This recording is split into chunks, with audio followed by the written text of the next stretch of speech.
There. So we got Steven, Marie with the getting her cochlear implant turned on today. Cochlear. Whatever. And we got Allison. And the most famous reindeer of all, me. So are you excited, Marie? Yes, I am. Gonna be interesting. Yes, it is. Can't wait for him to turn it on to see what you can hear.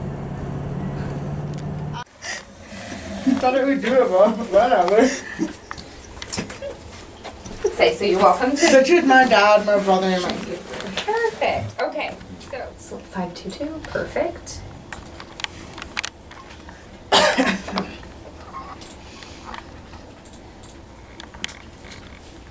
And was there any dizziness or anything after surgery? No.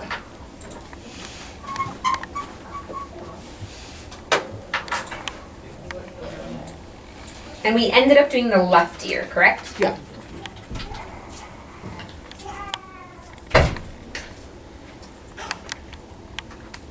Okay, let's take a peek here. I'm gonna close this up. And we're gonna put this over here just so it's out of our way. Let's take a peek. It looks like it's healing really well. Good. Close. Where are you? There we go. 3 looks good. Okay. Create your file in the computer, and then we're gonna read out the electrode. What that means is it's just saying, hey, this is the serial number of the inside piece. Then what we'll do is we'll check to make sure that the electrode is making contact with the tissue and fluid like we would want. And then we'll transition into setting your implant. It's what we call mapping. So basically what we're doing is we're going through a couple of different piano keyboard pitches on your electrode array and setting your implant for you.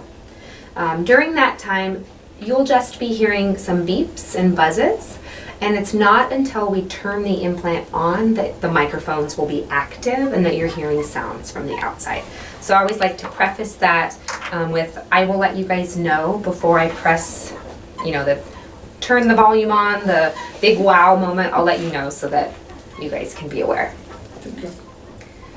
So that the outside piece knows to talk to the inside piece.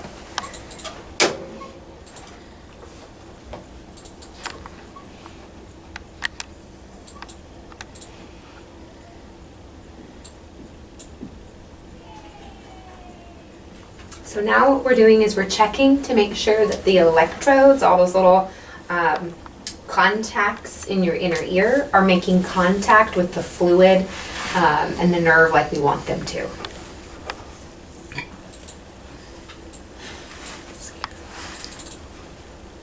Everything looks great.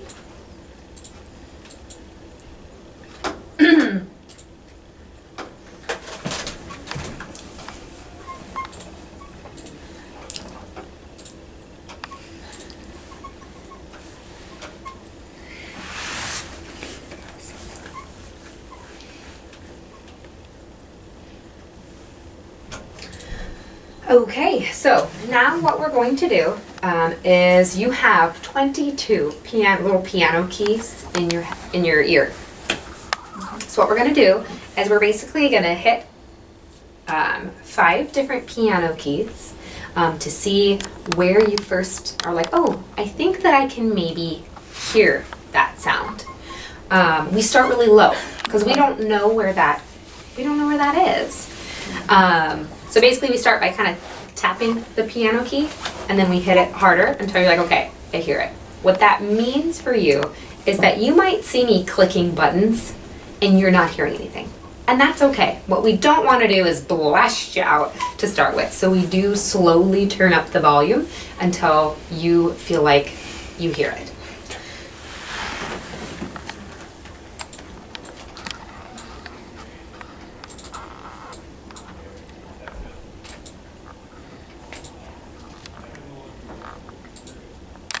Like what the, you know? Yeah, so when you hear, it'll be 2 beeps, let me know. I'm slowly gonna turn up the volume until you feel like it's a comfortable level. So you can think about like a piano key, you know, you hit it, and then, okay, you can get really loud. We don't want it loud, we want it at a comfortable volume. So just let me know when you first think you hear it, and then I'll slowly turn the volume up. And just keep in contact with me. We don't ever want it to be too loud or uncomfortable. And then also if you sense anything, like if you feel like, oh, I think I'm feeling a little dizzy, or my face feels funny, sometimes when we send a little bit too much information, our hearing nerve and our facial nerve and our balance area, they're all in the same area. So sometimes the current can spread somewhere else. It's not bad. It happens. It's a very common side effect. But just be in contact with me. Keep me updated, okay? Yep.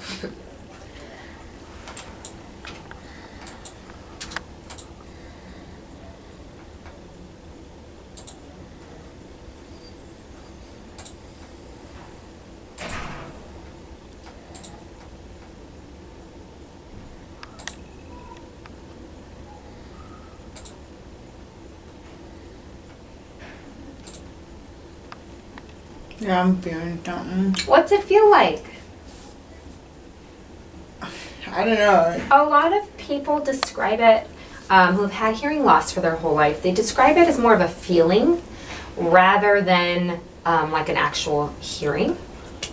Right, it is a feeling for sure. It's almost like, not dizzy. It's almost like kind of like a tunnel thing. Like pressure? Kinda. It doesn't really feel like pressure. I just know something there. Something was there. Okay, perfect. Just let me know. That was 1 of 5. And so I'm gonna do the same thing, start kind of low and slowly ease up. And just let me know when you hear or feel anything, okay?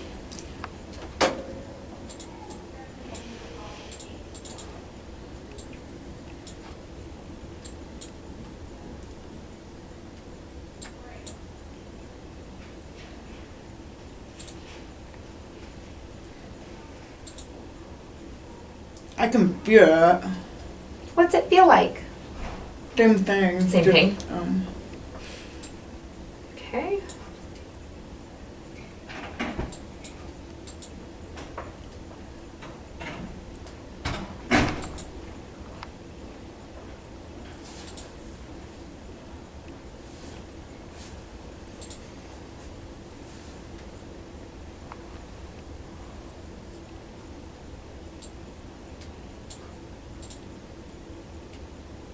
Okay, down. I'm gonna go up a little bit and tell me if that sensation changes at all.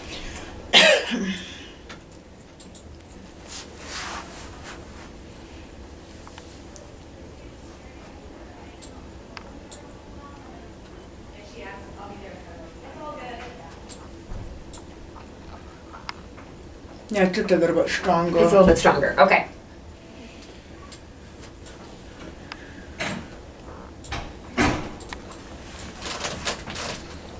You better touch. Camera.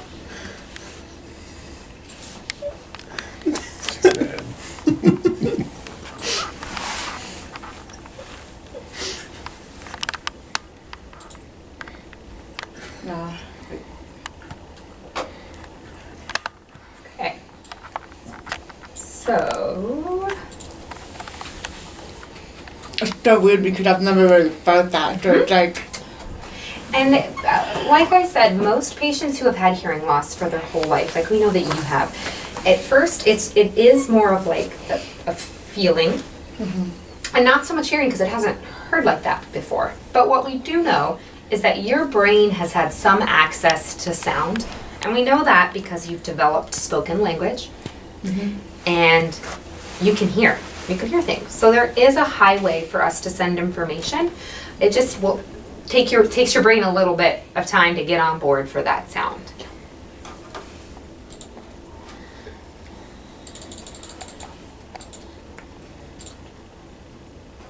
Okay, so what I'm going to do now is I am going to turn on the implant.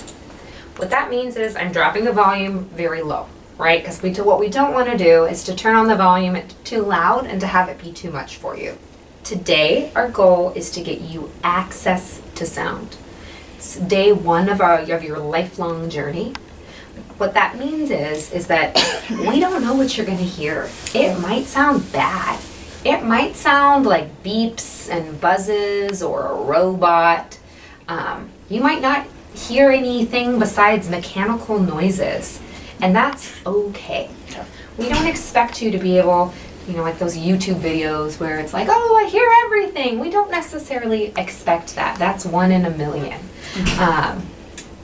So what I'm going to do is I'm going to turn on the volume very low, and I'm kind of going to slowly increase the volume.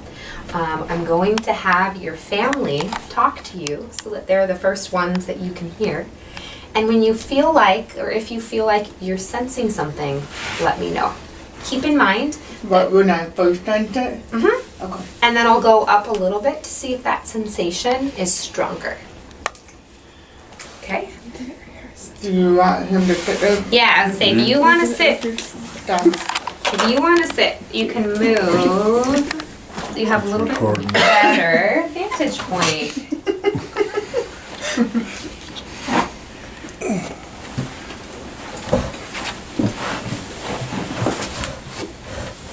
Okay. So again, we're pretty much turning it on at a zero. At a zero volume.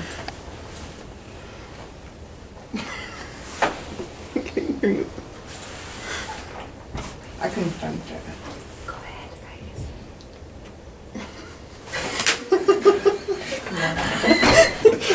Did you hear me now?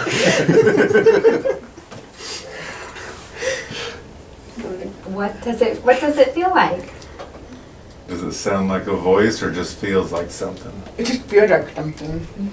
I'm just slowly going to turn up the volume for you to tell me, is that sensation getting stronger? Yeah, it is. It's definitely. So is it voice yet, or is it just an odd sound? It's not a voice, it's more of just a feeling. I'm going to turn up the volume a little bit more. Right. You can feel it when she Oh, turns I it up? can, I can feel it. You don't like it? What's it like? I don't know, it's a different sensation. It is. So our goal is to slowly increase the volume over the next several appointments. Because kind of like when you turn the lights on in the morning, it's like, oh my gosh. Yeah, that's how it feels. Do you feel, we want to set it to start out at a comfortable level, knowing that we're going to slowly increase the volume. Does this feel like it's too much for you?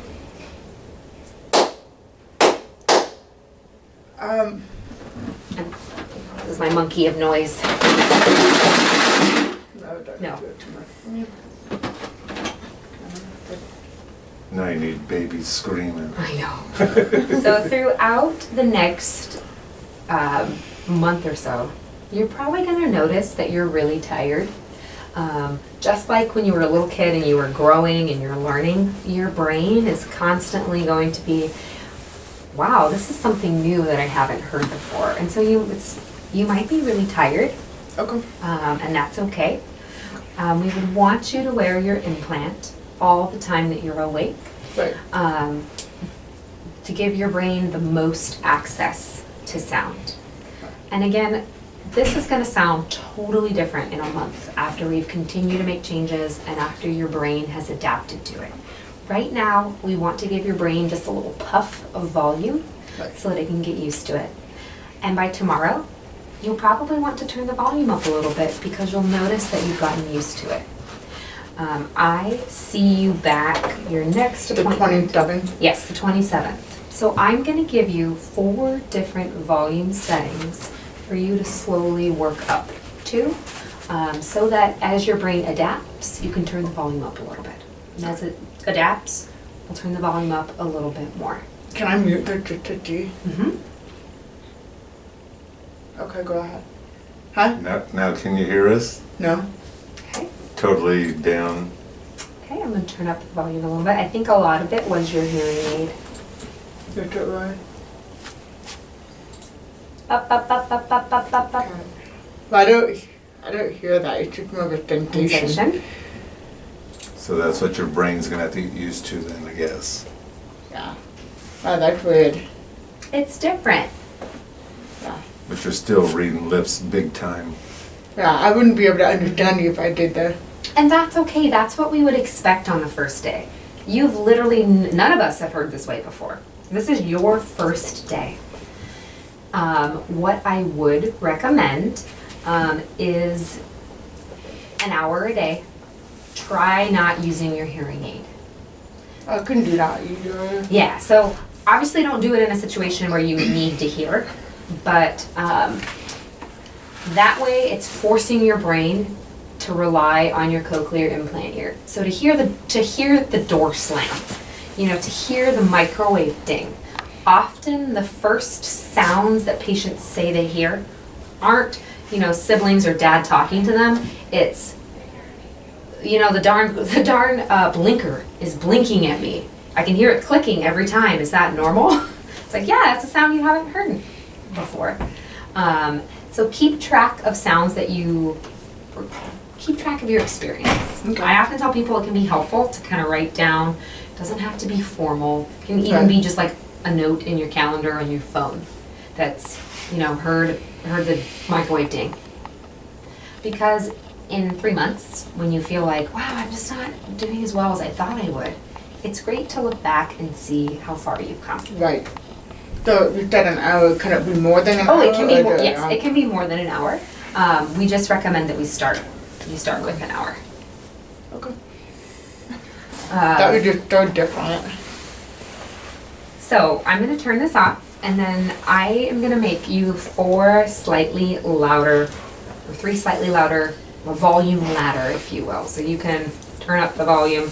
And when I say turn up the volume, we're doing it across all pitches. What that means is that when you come in to see me next on the 27th, things are going to have changed. And that's okay. That's why we see you back a lot, is because we're turning the volume up everywhere. And you might come back and you might need more volume in the low pitches than the high pitches, and that'll change. As you continue, your brain continues to adapt to the new sounds that they're hearing.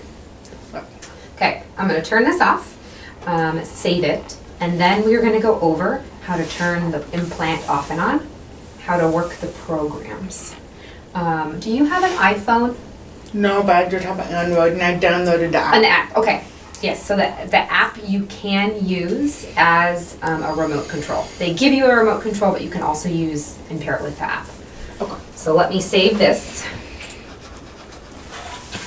Thinking your battery's about dead. I'm guessing your battery's about dead. What a shame. Push the button and turn it off. My ear is still tender. Like, is it gonna be a long time, or it shouldn't? It shouldn't. Okay. It's just only on the top part, that's all. It can take about a month, 6 to 8 weeks sometimes for it to fully heal. Okay.